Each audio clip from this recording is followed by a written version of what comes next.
Près de 5 ans après le décès d'Aretha Franklin, l'affaire autour de son héritage toucherait-elle à sa fin? La reine de la soul, décédée le 16 août 2018, n'avait laissé aucun testament officiel avant son décès, mais 2 documents ont été retrouvés à son domicile, le plus récent étant normalement considéré comme la dernière volonté établie de la personne décédée. L'origine du conflit entre ses 4 fils héritiers trouve sa source sur ce point, alors que l'un des documents a été rangé dans une armoire fermée à clé et date de 2010, un autre testament a également été retrouvé, plus récent, mais perdu jusqu'alors. Sous les coussins du canapé de la star. En litige pour savoir quel document prévalait, les 4 enfants se sont alors tournés vers la justice pour régler la question. Après un procès de 2 jours, où le fond du problème s'est concentré sur l'authenticité de la signature de la star sur le document de 2014, et un délibéré d'1 heure, la justice américaine a finalement décidé que le testament de 2014 était celui à retenir pour ses héritiers.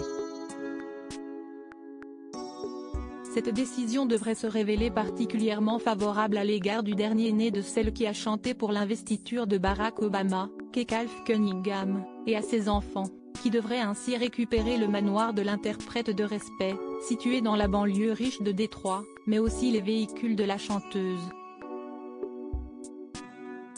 Les enfants de la chanteuse devraient également récupérer un héritage net, les gestionnaires de la succession d'Aretha Franklin ayant eu le temps depuis son décès de régler avec l'argent de son héritage les dettes et arriérés d'impôts que la chanteuse devait au fisc américain.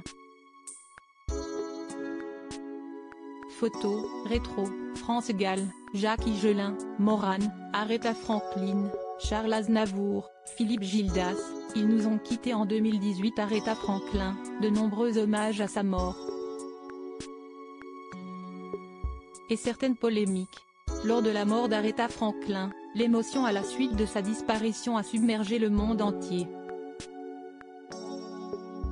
Aux États-Unis, une cérémonie grandiose avait été organisée au sein du Greater Grace Temple de Détroit, où anonymes comme stars se sont réunis pour dire au revoir une dernière fois à la chanteuse.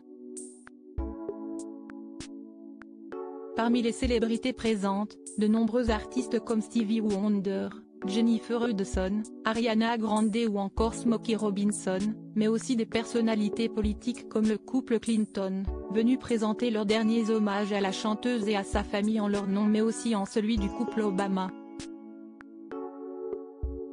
Si certains hommages à l'égard de la star ont été poignants, d'autres au contraire ont fait un peu pchit auprès des fans. Parmi eux, l'honneur rendu par Madonna durant les MTV Awards où la star avait en réalité parlé plus d'elle que de la chanteuse de A Natural Woman.